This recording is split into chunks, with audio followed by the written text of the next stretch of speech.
Do you have fur babies? I'm going to tell you about mine today.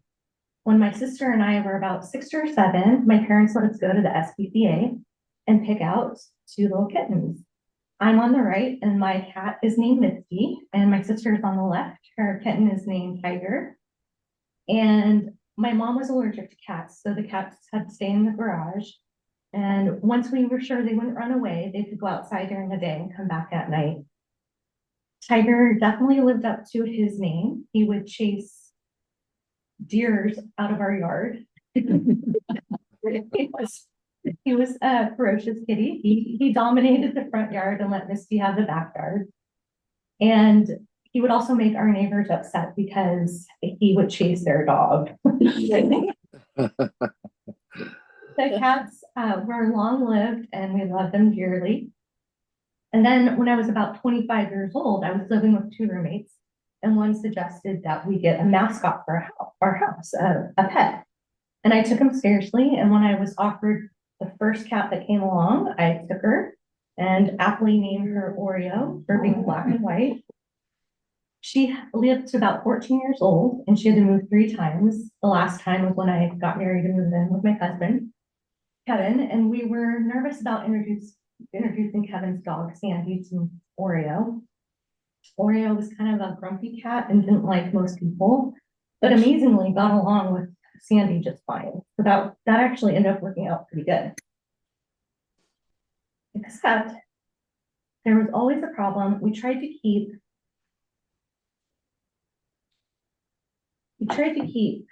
the upstairs a dog-free zone, so Oreo could have her space. But we kept coming home from work and finding Sandy behind that gate. And we're like, how is she getting back there?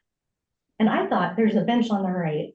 I thought she was hopping up on that bench and hopping over the railing because she actually could leap very high. So my husband decided to set up GoPros to figure out what was going on. And he's an engineer, so he measures everything.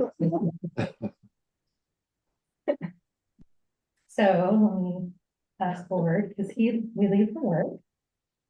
And then after much roaming about, Sandy is investigating how she can get upstairs.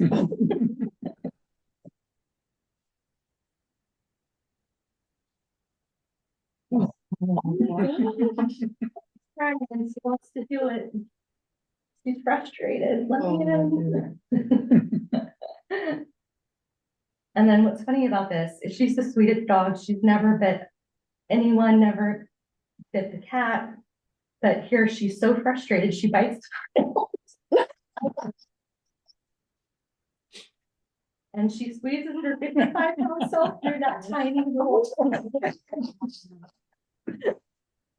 And we were like, what the heck? If I had not seen the video, I would not have, we didn't believe it.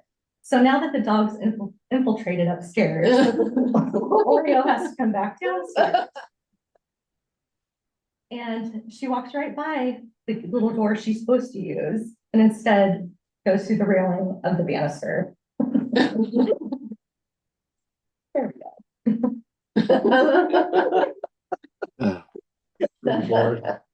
So that's the saga of our animals. And then for Oreo, she had a common problem with a lot of cats, renal and urinary tract issues. And so I don't know if you can see there's a little tube sticking out was a feeding tube I had to use to feed her. And I finally decided that this was not a good quality of life and she's not going to get better. So I had to make the tough decision to put her down.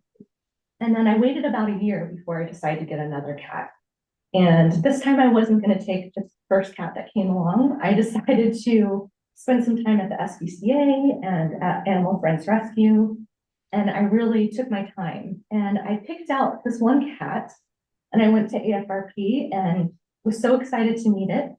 But when I got into the room with this cat, it was totally aloof. It wanted nothing to do with me.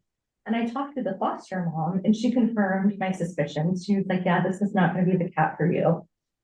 And I then talked to her about another cat she had fostered named Rhoda at the time. And when I met Rhoda, she was playful. She loved to purr. She was just very endearing. So I ended up taking little Rhoda home and renamed her Riley because I'm not like Rhoda. And we kept her in the front room just to kind of get her used to the house and to our smells. And when my husband first met her, he was like, she's purring so loudly, and it's just her endearing quality. So we introduced her to Sandy, and she immediately dominated and kicked Sandy off. Sandy let her pick her off her bed, and this picture is funny because both of them are yawning at the same time. Though. You can see it. He's a little stinker. And of course, where else is more comfortable than the bathroom sink? So Sandy and Riley got to be together for about a year before, and I had lived with Sandy for about 9 years before, unfortunately, we had to put her down during COVID. But so now we're just a one kitty household. That's Riley napping on my husband's lap, who was a dog person, but guess what? Now he's a cat person. So I hope you have enjoyed meeting my fur babies. And back to you, Mountain Toast.